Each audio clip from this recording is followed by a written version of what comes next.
What's up, everybody? Welcome in. This is the OBR film breakdown where we are doing a Chalk Talk session. We have done now 7 of these. If you did not catch the most recent one, we had to take last week off. If you did not catch the most recent one, we did one on passing concepts, popular route types, popular passing concepts in the NFL. So if you did not get a chance to check that one out, you should. Offensively, we've done those pass concepts. We've done basic huddle, pre-snap communication, play nuance. We've done 2 of those on offense. On defense, we've done line alignments, defensive line alignments, defensive front alignments, the gaps, the techniques. We have done basically some very generic fronts and sub packages. So, over front, under front, some different things like that. I think that we've also touched on 2 coverages, close coverage, such as 1, 3, and then we have also talked about open coverages, such as cover 2, 4, and 6. We've done all of that. So the goal, again, was to teach you some things going into this year that you would have some expanded football knowledge on when you watch your Browns and have an understanding of what they're trying to do. And when you see these things, you understand the approach the coaches are taking, what the players are trying to accomplish. And if you have not checked those out, those are available in video form on the YouTube channel, and they're available in podcast form on the OBR Film Breakdown podcast. However you do get your podcasts, through Spotify, Apple Podcasts, whatever, they're all available there. So if you want to go get them, listen to them on the go, or sit down and watch them. I think they're very entertaining because football's entertaining, but that's just a subjective opinion for me. You might not love to do that, so that's why I try to give you the audio form. We will today be touching on wide zone running game, which is not just wide zone. We have some pin pull. We have some split zone that we're going to talk about. So we'll have those in there in the mix too. I know the internet hasn't been great with these, so I'm going to try to improve it a little bit, try to put the video directly embedded into this software and see if that helps the smoothness of the operation. I don't know. We'll see if it does or not. I have written articles on this stuff, Stefanski's wide zone system.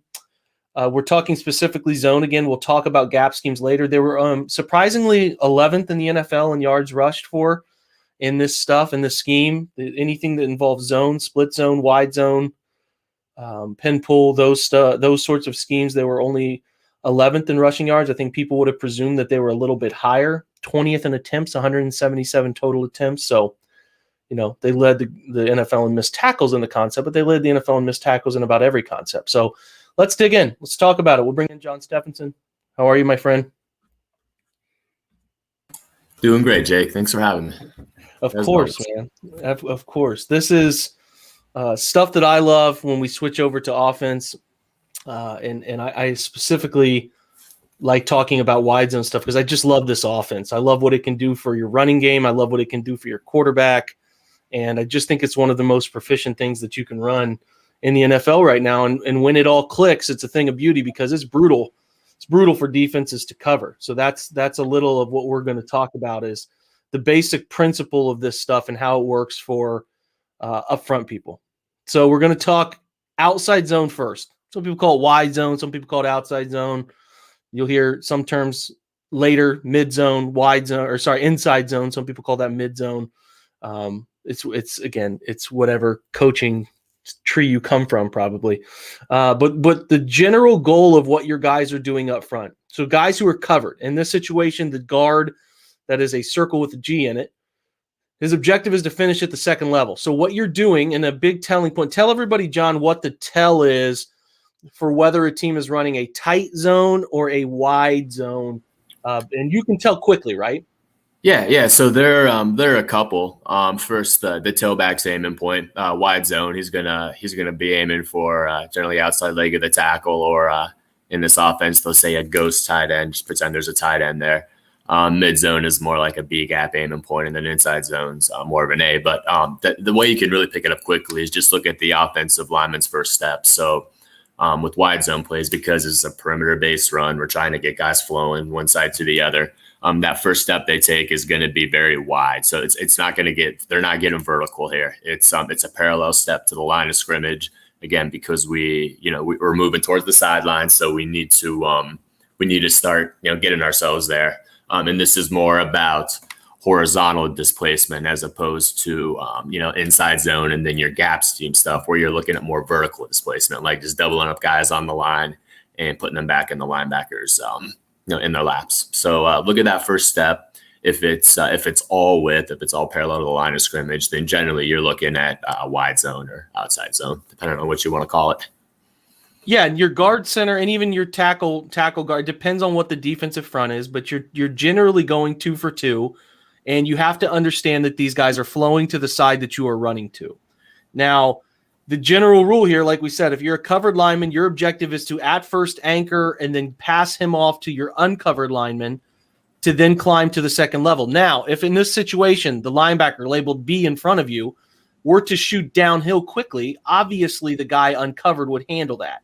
You're not going to ask your guard to step back the opposite direction of play flow side. That's silly. What you're looking to do is pass these two off, whether one goes inside or outside, you're working this double team. Okay. Yeah.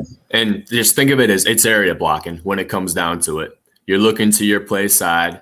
You determine if someone's in your gap. If they are, then you are covered. You're blocking them. If you don't see anyone there, then you're an uncovered player. And then you have your rules come in where maybe you're helping double team. Maybe you're just jumping through straight to the second level. Again, it's going to depend on the front, the formation, each staff's rules. But just think of it as area blocking. And to your point, both offensive linemen's aiming point is the play side number of the defender, because what is the defense going to do as a reaction to flow? They flow too. If you aim for the inside number, you go where they're currently standing, it's not going to work out very well for you. So it's an anticipatory thing, which, again, for a guy like Jedrick Wills, switching sides is kind of challenging. You have to learn a whole new process by which your brain is working as you're anticipating where people are going. He's been a right side guy. He switched to left side. Here's an example. You have these two, center guard. This is a left side working wide zone scheme. Watch as the center guard climb to the second level for this backside linebacker. It's called a scoop block here, right? He's going to turn him, pass him, because he doesn't – essentially what you need to understand, he doesn't want to be weak at the first initial contact. If he is, this 99, this nose, I believe he's aligned at nose, he is going to just blow this play up in the backfield. You have to take care of your first level. Most importantly, you can feel when the pass off is happening, which happens you're climbing to the second level with a nice cut block.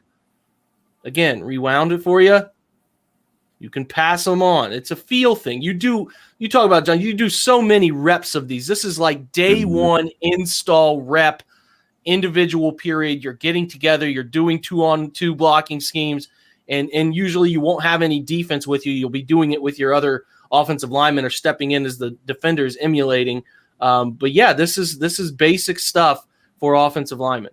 Yeah, and so what they'll do is they'll just start with the rules and the steps first, and then they'll start with your double team, and then they'll add someone else to play the linebacker. So again, these are very generic, but when you're looking at this double team block, you'll hear coaches say 4 hands, 4 eyes. So we've got 4 hands on this first level defender. We've got 4 eyes into the defensive backfield looking to find that linebacker. So depending on which side the linebacker shows, sometimes the guard comes off, sometimes the center's going to have to come off. Again, it's just all based on where the linebacker goes from there. So it happens, really fast. So that's one reason that they're going to spend and just devote so much time and practice to working these double teams and to deciding who's come off, who isn't, and just working through all the rules, because there are a ton of them, and it's a little crazy if you look at a playbook with this kind of system. There's a lot of stuff going on with it. A ton. And we can't get into all of, just like when we talk defense, we can't get into the weeds on some of that stuff. We just want you to understand the general differences. So now running back course. We've talked about what the offensive line coaching point is. This is a nice demonstration of where running back points are. So when we do wide zone schemes, your running back has a general rule that he's going to take one of 3 courses, and he's reading play side end. Okay. He will read that end and make his decision. He's reading his tackle's butt too, right? He's going to do one of 3 things. He can bounce if this tackle turns, whoever his outside man is, could be a tight end. If he's able to seal him, turn him in, okay, or hook him, all right? He can bang it if this is a pressed out block. If he turns him outside, rides him up the field, and this tech, this either whatever it could be a 1 tech, could be a 3 tech. If they allow this alley to be formed here, you can what's called take the bang course, or if you get the pursuit, the hard downline pursuit, you could do what's called the bang course, the bend course. I should let it load, bending it all the way to the backside. This is the Nick Chubb special, which is a lot of what we're going to talk about. So first up, very first one, okay, is bouncing the scheme. So if you can seal this or hook this end and turn them inside, that's the easiest course you can take. It's the path of least resistance. You don't have to make any cuts. You just have to get on your high tail and get outside. You're reading your read is the play side defensive end. If he gets hooked by the tackle, the ball bounces outside. Doesn't get any more simple than that. Everybody's able to get to their point and make a play and turn them. Now, it's not always cut and dry easy. Defenses are paid to stop you, but that's the general rule. Now, this example here with Nick is kind of next level Nick Chubb stuff that we talk about. As you look at this play unfold, you can see that this is by general reading of this outside, your widest outside blocker set up to try to seal. The course he has to take initially is not one that you would read it and say, okay, I'm going to bounce this outside. But Nick being Nick, he knows if I put my foot down inside, sell this bang course, putting the football up inside, I can get this linebacker at the second level. It could be a safety. It's tough to see from here. It could be Jamal. I don't know what year is this. This is 2019, so it's not. It could be a safety. Could be a backer. He's trying to sell that. What he does by selling this downhill path initially is watch what it does to this wide side defender who's probably responsible for contain here. Turns him inside, and then you get Nick being able to get the football to the perimeter. So this is not simple stuff, but this is where Nick excels. This is why he's, one of the best ones doing it in the league currently. But the path is the path. Yep, go ahead. So I was going to say a couple of things. So anytime that they get anyone heads up on that play side tackle, or if they have a tight end on the tight end towards play side, again, they're going to give a bounce alert right there. They're going to assume that the end man line of scrimmage, again, whether it's a tackle or a tight end, is going to be able to hook them and pin them inside. And they're going to lean on that course, regardless of what everyone else is doing. Going back to that other play, I just wanted to note that a common adjustment to this from the defense is they're going to take that end and they're going to set them up in a wide 9. Yep. And which is what the Redskins were doing all day. That's what they do. The idea is they're not going to give up that. By alignment, they're going to take away the bounce course and just sort of squeeze everything inside, into the core of the formation. However, this is exactly what you cannot do as a contained defender there. He lets the blocker get into his outside shoulder, and after that, it's just an easy pin and turn. There it is. And that's what makes Nick really good, man. It's not always going to be the simple read, but he's able to figure that out. Right now, let's rewind this just a touch here to look pre-snap. It's TV view. Again, if you don't know this, NFL films, it's all down. It's not a great start to 2021. None of it's available right now. So we couldn't really pull as much coaches tape as we would have liked, but we'll do the best we can. So this concept here, they're running to the weak side. It says wide zone weak. Okay. I think they call it Wanda sometimes, right? I think is what this like 18 or 19 Wanda, because it's weak side wide zone. So you're turning. The challenge here is to turn. And you got to reach this linebacker at the second level. You can see, I believe that is Batonio there trying to get to the second level. So Nick's job is to read Jed Will's butt. Okay. Can he hook him? Or is it going to be a path I have to take inside? Jed might have gotten away with a little something right there, but that's the fine line when you're running these concepts. Is it probably could be a flag thrown almost at any point. But you're if you don't feel like you can press up inside and bang that inside that your center, and J.C. Treader is one of the best in the league at doing this. You'll see him all the time, and you can see he's the second lineman inside here. I'm not using a pen today, but he's trying to turn. He fights down the line and like shuffles better than anybody in the league. He's as good as any center in the league at handling that. So unfortunately that alley doesn't get created. So Nick has to press and then bounce. You press downhill, sell that you're running up inside and then bounce, turns into a 7-yard gain. Now The bang course is different, right? So instead of trying to bounce outside, you're going to put your foot in the ground and kind of get at almost a 45-degree angle. Okay. Yeah, 45-degree angle. It's like you're not adjusting your initial aiming point. Again, going for that sort of ghost tight end there. It's just straight down, no cut either way. When this one hits, it's usually pretty fast. Yep. Foot in the ground, boom, Nick's. A couple people missed here. Makes Minka kind of grab for air, and there's a funny picture of that moment. He's a special player. He's a difference maker. This one is outside of the Brown spectrum. This is Oklahoma, but this is a good view of wide zone with a bang path. You can see the tackle turn him, right? And you can see this. I think it's, let me pull it back here. The right guard do a nice job.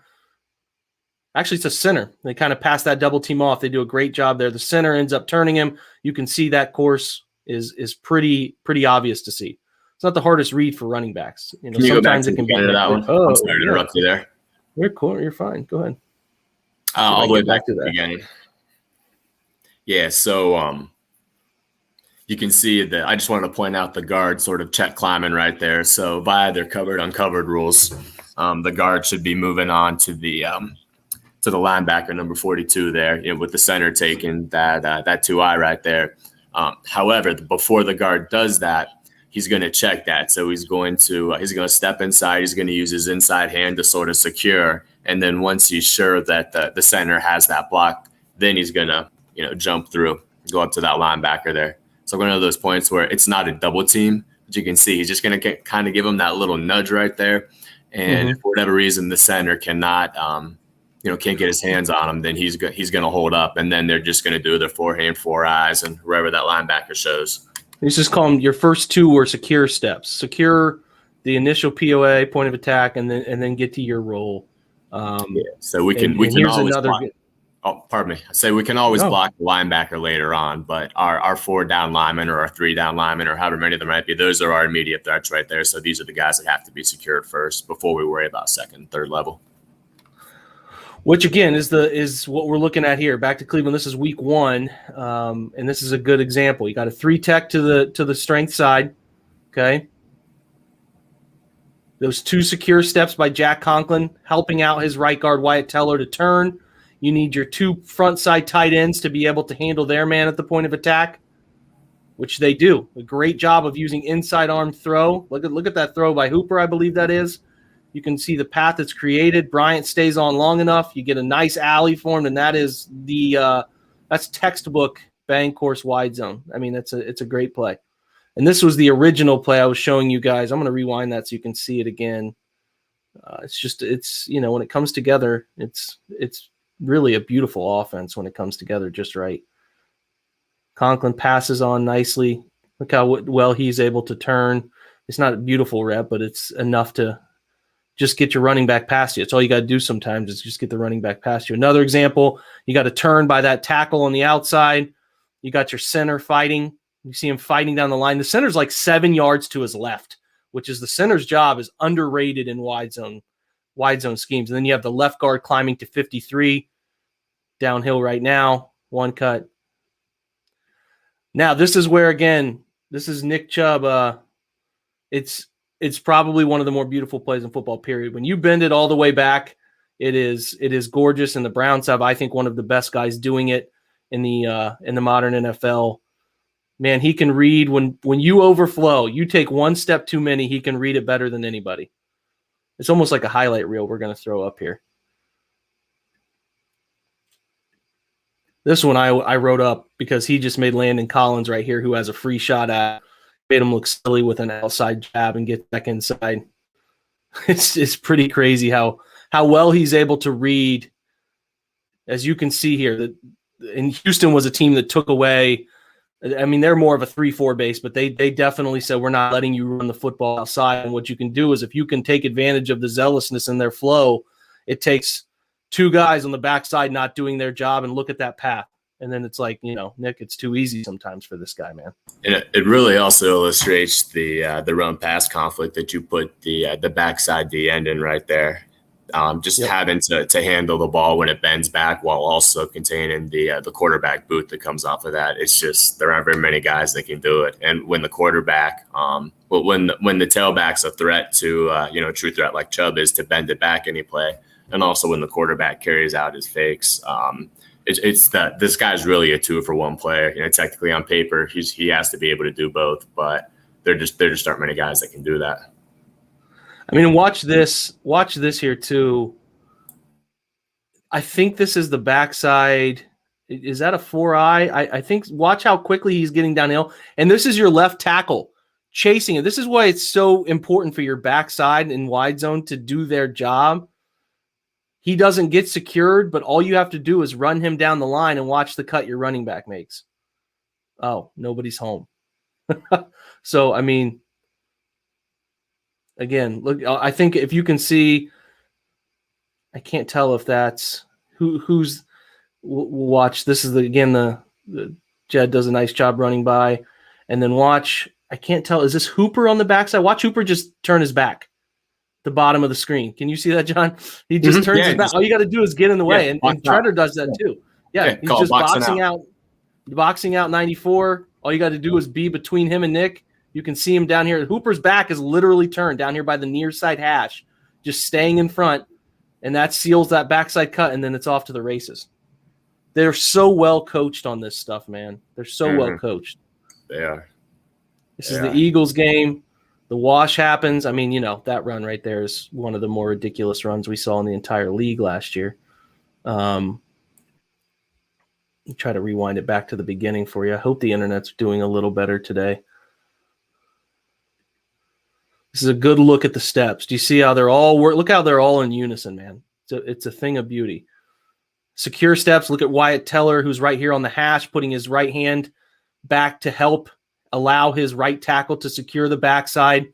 You see that Jed is getting a pretty good idea of the front side tackle all the way to the right of your screen that he is going to be pushing out. Okay, the tough block here is 97, I think there. And I believe that is who is the dominant defensive tackle for Philly? I'm blanking on his name. He's really good. He's been really good for a long time. Can't think of his name off the top of my head. I think you're muted if you know it, John. My bad, was muted. Fletcher Cox. Fletcher Cox, yes. Yep. So that left guard block here by Batonio, he's trying like hell to turn him. But if he beats him across, he's shuffling. Watch Nick read Wyatt Teller's backside push down the line. Look how deep into that he gets before he decides to cut. It's wild, man. The guy is so good. Boom. Oh, yeah. Hey, man. That's enough. I'll see you guys in the end zone. So we also want to talk about pin pull. Now, pin pull is a little different. I mean, it's different because what you're trying to do is the namesake is you're trying to pin the front side and loop around, pull your tackle into space, guard into space, whatever one you want to pull. You can pull whoever you want. But what you're doing is taking advantage of angles on the front side to pull some linemen. So instead of having your in this example in front of you, instead of having your right tackle take his zone steps lateral and be there, we say we're just going to block down this 3 tech here, and we're going to loop this tackle around for him. There's, game to game reasons why you would want to do this, but it just helps create really good angles. Yeah, you're going to game plan it by the defensive front, particularly if maybe there's a guy you're not sure that you can reach block him, or you think he might be an issue to reach block. So instead, you're just going to block down and pull around. And again, determining if it's both guards or guard and center or whoever, that's all going to be based on the front and the blocking rules. It's predetermined. And you can see the Browns like to do it out of 3-by-1. They'd sometimes even do it with 3 tight ends. As you can see here, they're doing a traditional. I mean, it's a bunch trips, tight aligned. They're just. I mean, this is 13 personnel, so this is where you can get real weird with this personnel that they have. They can play these 3 tight ends, but they tell David, who's the point of your trips here on the line of scrimmage, hey, turn him inside. You're going to block down on this edge. We're going to loop Jedrick Wills around and pull out in front. We're going to take Hooper and Wills. We're going to pull them out around your turn block, your pin. Harrison Bryant is responsible for flow, first backer flow, which he's there meeting him down at the air. You can see the above the 3rd and 3 there. 88's got his back turned. Hooper is going to ride. Well, this corner, I think it's a corner that comes up and does a nice job blowing him up. So then it's about Jed being able to get to the next man, which he can. He does not get there quick enough for the safety. But again, a stutter step and make a miss. And it's again, Nick makes things happen when things aren't even there, man. He makes it happen. And it's sometimes in the NFL is a make a man miss league. Every running back will tell you got to make one man miss. It's the guys who can do it consistently or that are the breathtaking ones. But again, watch this play. Watch Jack Conklin. This is a fun one to watch the backside for an example. So Jack Conklin's your right tackle all the way to the top of the screen. Let me see if I can get it to the right spot here. Actually, that's Treader. So Conklin does a nice job, but watch Treader. He'll end up being down here on the far left side. Watch where he starts. This shows how important the backside is. Watch where he starts, climbs to the linebacker, and him being there just at the last second is what springs this run. Whatever he ends up running at 50, 60 yards down the left sideline. So last thing is split zone. So we're going to talk split zone. It's going to be one of our shorter episodes, John. It's going to be about 30 minutes. So what's the point of split zone? Why do you think OCs like it?